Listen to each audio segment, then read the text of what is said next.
pretty immediate testing results and lots of test kits, and they're thinking that should be an advantage, and they're finding that it is. Yep. But they're on campus. Morning, Dave. Morning.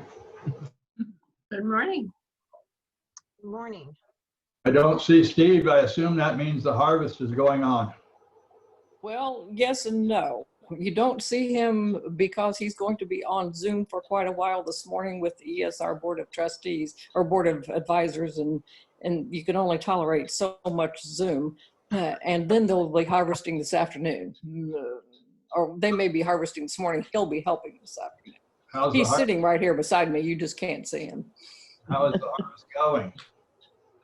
Is it going well? Yep, things are going well. It's good to have a 16-year-old grandson, Dale, free from school. He does online school in the morning, and then he helps harvest in the afternoon. And he's in seventh heaven, not having to spend all day in school and getting to be outside. And he loves helping with the harvest. So, and they love having him. I bet. Yeah. Morning, Debbie. I haven't forgotten about you. Oh, thank you. You I've still need been some visiting my oldest son in Tacoma. I was out there at the height of the fires. Oh, And all I can say is we who live east of the Rockies really have a hard time imagining the density of the smoke, the pervasiveness, and the smell. 20 minutes before landing, when the pilot came on and said, we're making our descent into Seattle, you could smell the smoke inside the plane. Wow. And we covered several hundred miles up and down, and even went over into the islands, and which had no fires. And it's still, if you can just imagine looking up and being able to barely see the top of the second story of any building, and then that's as far as you can see, as dense as you can see, and your car, when you open the door, your furnishings, everything just has this thin layer of smoke or of ashes on it every day. But just as I was ready to leave, the rain came, and the day I left, the sun peeked out. So I've been there before, but I'm going to go back, and we're going to do a do-over. So as my son says, you can see the things you thought you saw. wow. Do you still need masks? I haven't gotten to that project yet. I would be happy to have another one if it's convenient and you get around to it. Okay, thank you. Otherwise, those little blue ones like Dan is wearing are quite the fashion statement. And I like them because they're lightweight. Mm-hmm. Not washable, but replaceable. I buy them by the handful every time I go into CVS. They're like $1.50. But my daughter brings me the N95 ones. Says, here, you're going out in public, you need to wear this. That's what I had to wear out in Tacoma. It was doubly good that we were living in a time of masks, because the air quality, when they say the air quality is terrible, they mean it.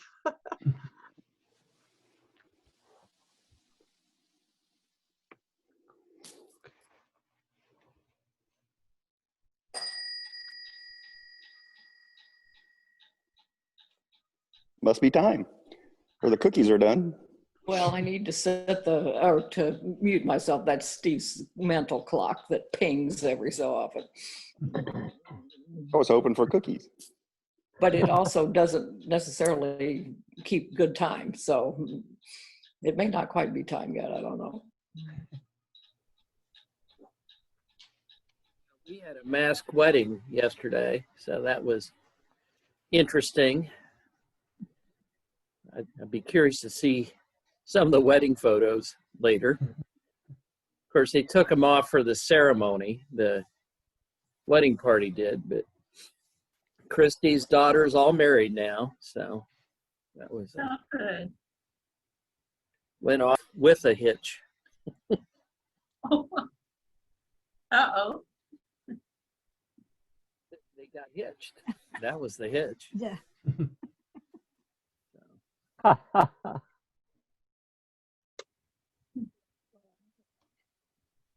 Good morning, Nancy.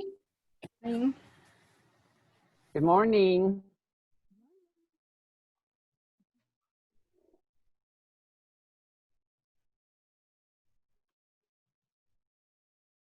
Are there announcements or anything before we begin to center in? Dan's the worship leader this morning, and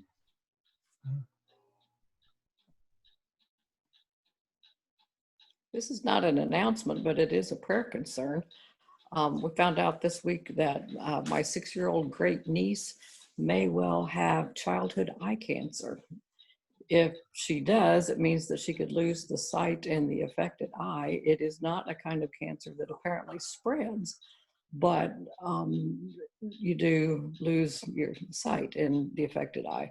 They don't know exactly for sure yet, but we could all appreciate your prayers. Her name is Aria, and her dad and mom are Greg and Danielle.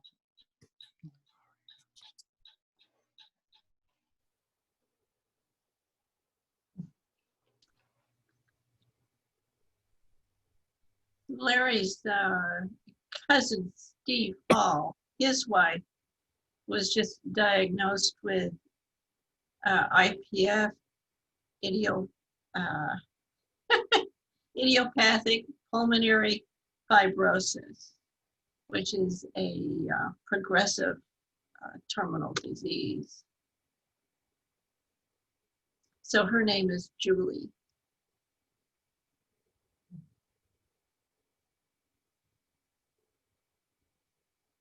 Well, I have a couple of things.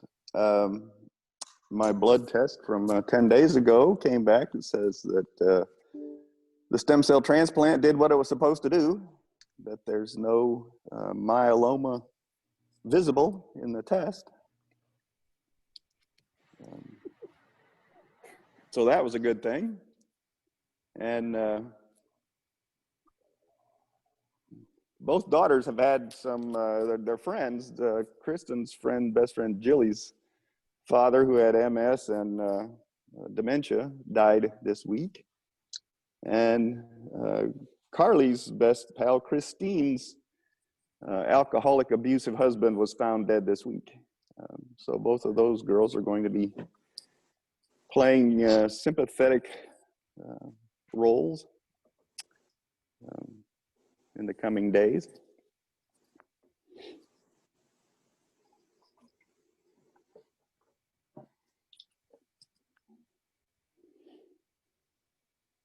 let's hold those concerns in the light as we go into silence. As I said, Dan's the worship leader this morning, and you can see, it looks like he's in an interesting venue, so I'm sure he'll say more about that as he feels led to speak out of the silence.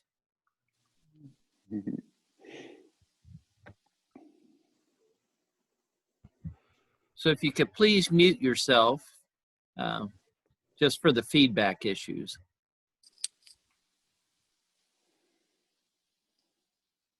Well, I am at the West Newton Meeting House. I decided that I've missed the building. I've missed the idea of being able to watch people come up the sidewalk and remember those that aren't with us anymore, watching them come up the sidewalk and meet in the foyer and yuck and carry on before church. So I decided I was going to come to the meeting house and present from here. And I'm wearing a mask because I'm not here by myself. Norma is here, and she's going to play us some organ music. And if I can move my phone so that my microphone picks up the organ. She's prepared a couple of pieces, been in here practicing a couple of times. And so when you're ready, Norma, have at it.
That's it.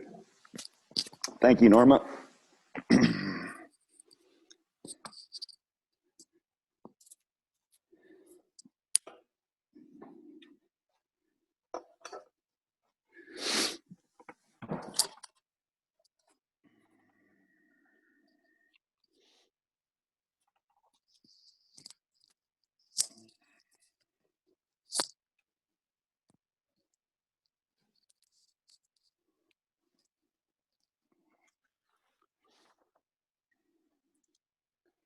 It just doesn't fit. I do everyday things every day, and I do some fixing and piddling around with my friends, the tools, on most days. I encounter events in my activities, like I'm sure you do as well, when something just doesn't fit. My days start with a trip out back to see if the cat's ready for breakfast. It's the same stuff he has eaten for breakfast for the last 18 months.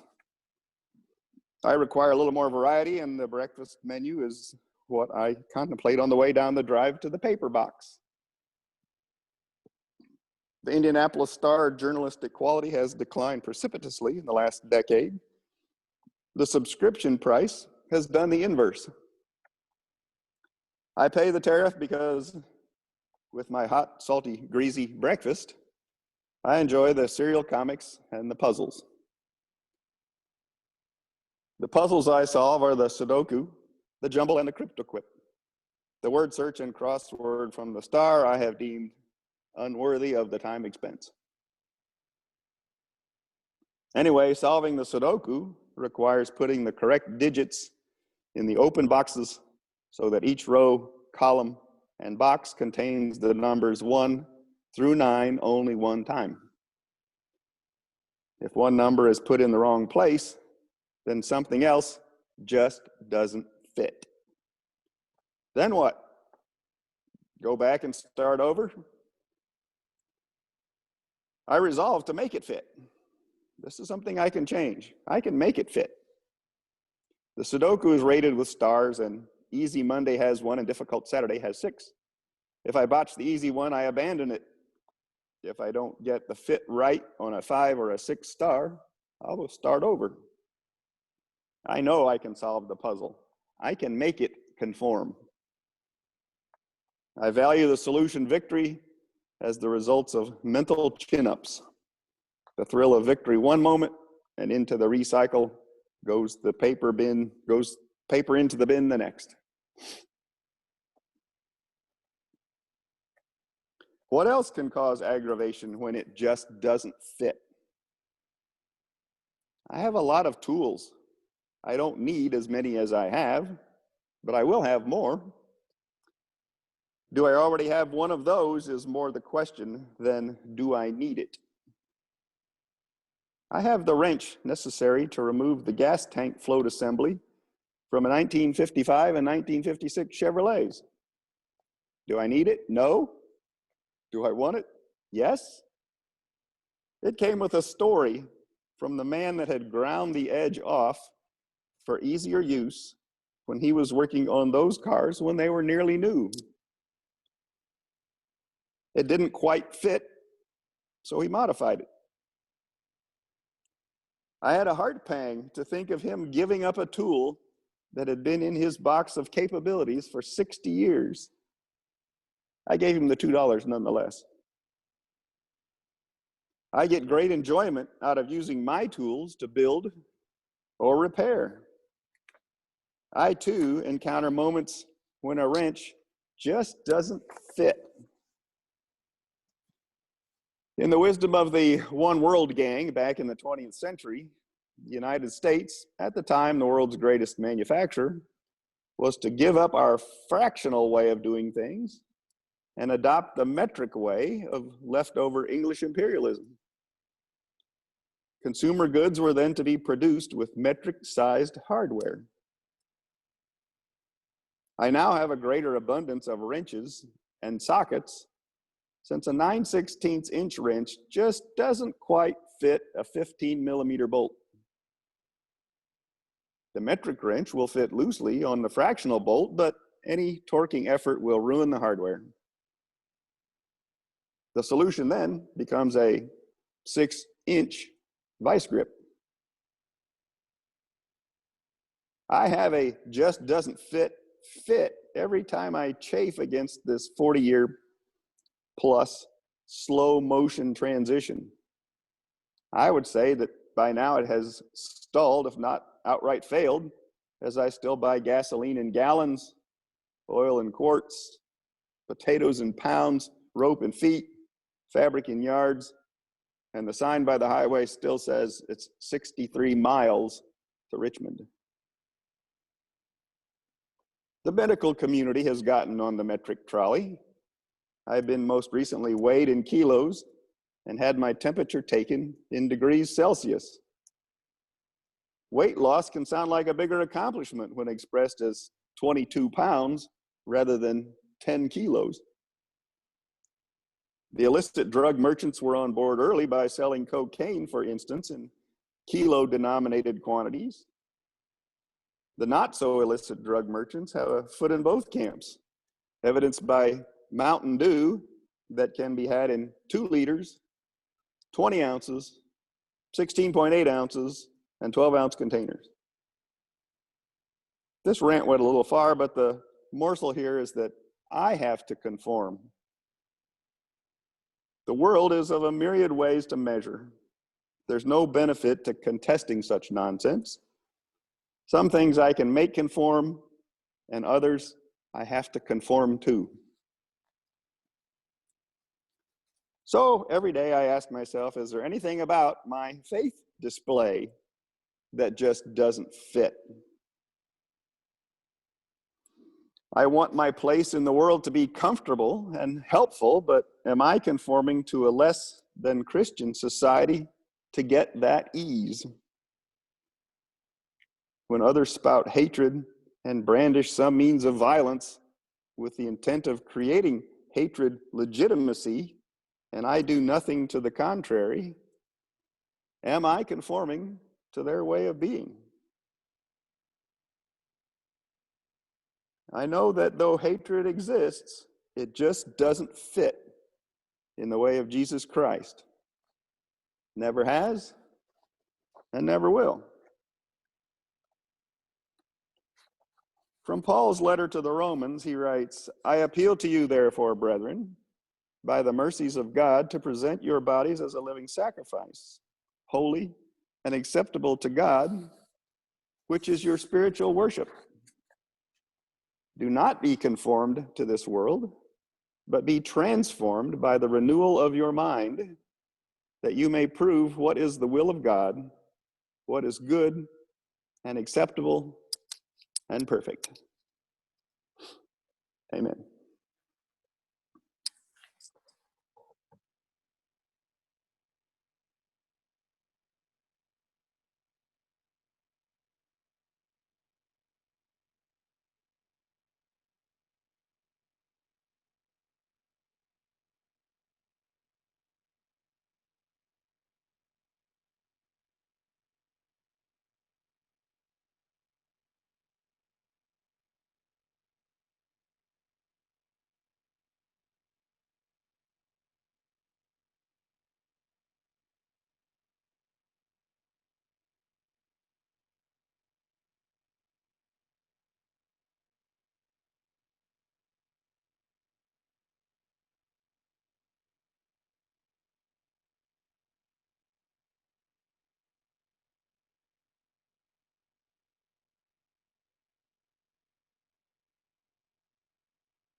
Friends, we've come to the time for the Rise of Meeting.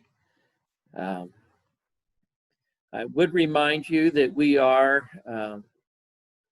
having a book study group that will begin in a couple of weeks on prophetic healing based on the works of Howard Thurman in a new book about him that includes some very good lessons on how to see that of God in our political and other opposition.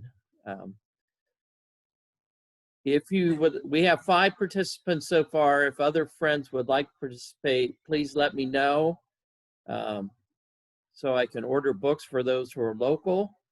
And for those who are not local, drop me an email and I'll send you a link of where to get it through the Friends United Press bookstore. Are there other thoughts that need to be shared before we say goodbye? Close this meeting. I just want to say thank you, Norma, for the music. It was wonderful to hear that, and also Dan for your thoughtful words. Same here.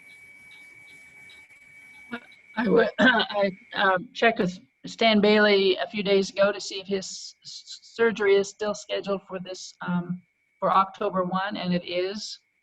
So we might keep him in our prayers this week. A surgery to repair a couple of vertebrae in his neck that are causing a lot of pain. I received a call from Stan. Dylan is reading the Bible, and he wanted suggestions for a study Bible. Dylan asked for a study Bible, so I gave him some suggestions. For those of you who don't know, Dylan is in prison, so I thought that was a nice sign. We always hope. So.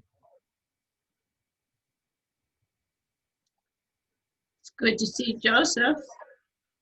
He's usually not visible. Yes, it is good. And we're happy to see the little Quaker figurines there at the meeting house. Yes. They look as big as Dan. Bigger. Well, thank you all for joining. It's always good to see you. And have a blessed week. We'll hope to see you again first day. Hey, everyone.